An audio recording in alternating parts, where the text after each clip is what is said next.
ମୁଁ ଗୁଡୁ ଆପଣଙ୍କୁ କ୍ଷେତ୍ର କଥା ୟୁଟ୍ୟୁବ୍ ଚ୍ୟାନେଲକୁ ପୁଣି ଥରେ ସ୍ୱାଗତ କରୁଛି।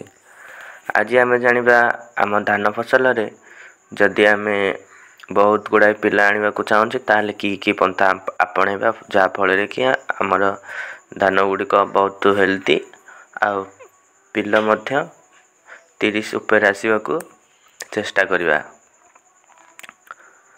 ଆମେ କି ସାର ପ୍ରୟୋଗ କରିବା, କେତେବେଳେ ପ୍ରୟୋଗ କରିବା, କ'ଣ ପଦକ୍ଷେପ ଆପଣେଇବା, ଯାହାଫଳରେ କି ଆମକୁ ବହୁତ ଭଲ ରେଜଲ୍ଟ ଦେଖିବାକୁ ମିଳିଥାଏ ଆଉ ଉତ୍କୃଷ୍ଟ ଧାନ ନୀଳ ଓ ସବୁଜ ମଧ୍ୟ ଦେଖିବାକୁ ମିଳିଥାଏ। ତାହା ଆମେ ଆମ ଜମିରେ ପାଇବା ପାଇଁ କି ପନ୍ଥା ଆପଣେଇବା। ପ୍ରଥମେ ତ ଦେଖିବା, ଆମେ ଯଦି ଧାନ ଚାଷ କରୁଛେ କେଉଁ ସମୟରେ ଆମେ ତଳିକି ପକାଉଛେ ବା କି ବିହନ ଆମେ ବାଛୁଛେ, କେଉଁ ଭେରାଇଟିର ବିହନ। ଆପଣ ଯଦି ଭଲ କିସମର ଭେରାଇଟିର ବିହନ ବାଛୁଛନ୍ତି ତାହେଲେ ମଧ୍ୟ ବହୁତ ଭଲ ପିଲ ଦେଖିବାକୁ ମିଳିଥାଏ। ଆପଣ ଯଦି ଭଲ କିସମର ଧାନ ବାଛୁନାହାନ୍ତି, ସିଏ ବି ଗୋଟେ ପଏଣ୍ଟ ଯେ ଆମର ଧାନ ଉପରେ ପ୍ରଭାବ ପକାଇଥାଏ। ସେଥିପାଇଁ ଆପଣ ଯେତେ ପାରୁଛନ୍ତି ସେତେ ଭଲ କିସମର ପକାନ୍ତୁ। ଦେଖନ୍ତୁ, ମୁଁ ଗୋଟିଏ ଧାନକୁ ନେଇଛି, ଦେଖନ୍ତୁ କେତେ ପିଲ ଏଥିରେ ଅଛି।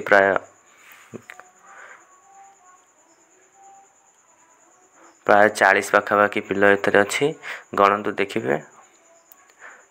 ଆପଣ ମଧ୍ୟ ଏହି ଧାନକୁ ଆପଣ ମଧ୍ୟ ଆପଣେଇ ପାରିବେ। ବହୁତ ଭଲ ରେଜଲ୍ଟ ଦେଇଥାଏ ଏହି ଧାନ ଗୁଡ଼ିକ। ରିସର୍ଚ୍ଚ ଧାନ ଗୁଡ଼ିକ ମଧ୍ୟ ବହୁତ ଭଲ ଧାନ, ହାଇବ୍ରିଡ଼ ବି ମଧ୍ୟ ଭଲ। ଆପଣ ସାର ପିଡ଼ିଆରେ ମ୍ୟାନେଜମେଣ୍ଟ କରନ୍ତୁ, ଭଲ ପଦକ୍ଷେପ ମିଳିବ। ପ୍ରଥମେ ଆମେ ଦେଖିବା ଭଲ କିସମର, ଆମ 1 ନମ୍ବର ପଏଣ୍ଟରେ ଭଲ କିସମର ଧାନକୁ ଆମେ ବାଛିବା। ଭଲ କିସମର ଧାନ ବାଛିଦେବା।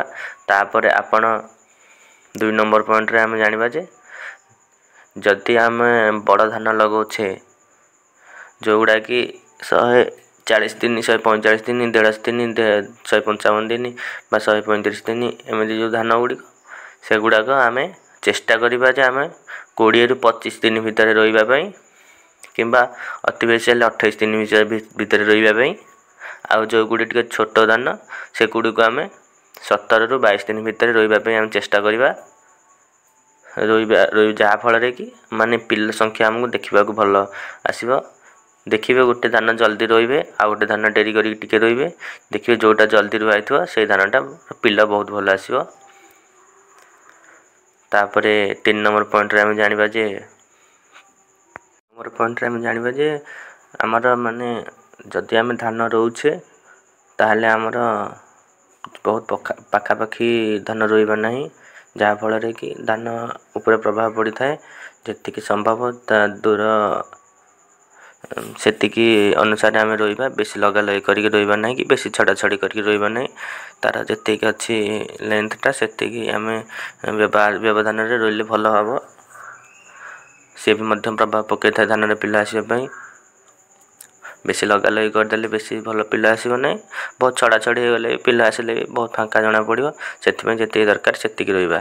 ଆଉ ରୋଇବା ମଧ୍ୟ ଆମେ ଯଦି ହାଇବ୍ରିଡ଼ କିସମ ନେଉଛେ ତାହେଲେ 1, 2 କିମ୍ବା 3ଟା ଅତି ବେଶୀ ହେଲେ ରହିବା।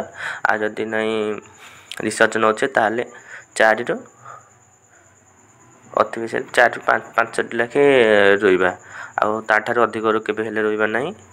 ବେଶୀ ରହିଲେ ବି ଭଲ ନୁହଁ, ଯେତିକି ଦରକାର ସେତିକି ରହିବା। ତାପରେ 4 ନମ୍ବର ବିଷୟରେ ଜାଣିବା, ଯେଉଁଟାକି ହେଲା ଧାନରେ ସାର ନିୟନ୍ତ୍ରଣ। ଆମେ କେଉଁ ସାର ଦେବା, ଯାହାଫଳରେ କି ଧାନ ଗୁଡ଼ାକ ଆମର ଭଲ ପିଲ ଆସିବାରେ ସାହାଯ୍ୟ ହୋଇଥାଏ। ଆପଣ ପ୍ରଥମେ ଯଦି ଖତ ସାର ଦେଇନାହାନ୍ତି ତାହେଲେ ସୁପର ଦିଅନ୍ତୁ। ଧାନ ରୋଇବା ବେଳେ ଖତ ସାର ନ ଦେଇଛନ୍ତି ତାହେଲେ ସୁପର ମଧ୍ୟ ଦେଇପାରିବେ।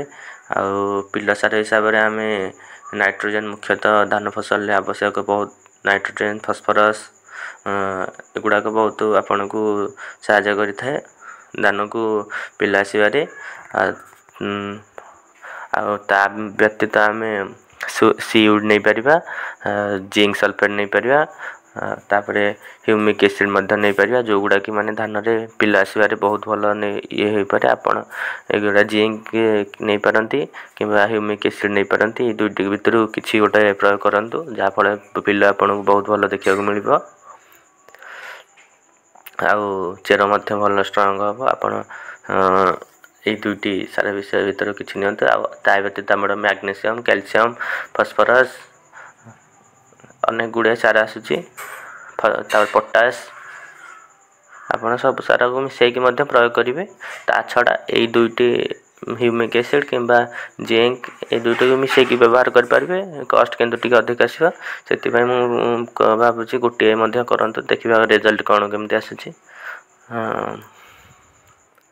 तापर आम 5 नंबर विषय आलोचना करवा 5 नंबर आमर है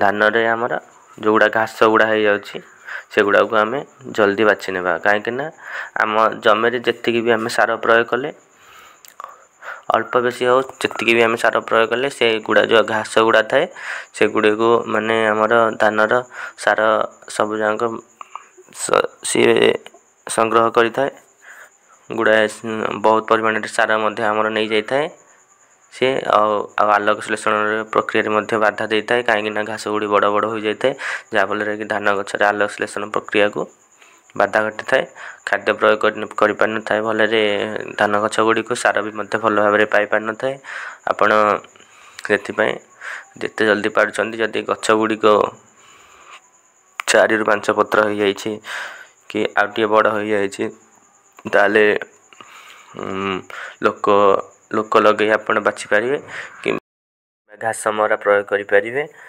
घास मरा आप चाहिए प्रयोग करें जहाँफल कि आपड़ टे क्षति हे क्षति हे माने आपड़ धान गछ को टे बाधा हुए से आपड़ चाहिए डोज सार दे दिंतु जहाँफल कि धान गछ पुणी उठी जाए कहीं ना जदि आपण चाहते लोक द्वारा करने को आपण लोक द्वारा करें बहुत भल किसी असुविधा नहीं आ सार प्रयोग बेले कहवाक चाहूँगी जदि सार प्रयोग करला बेले जमी बेसी पानी रखतु ना कहीं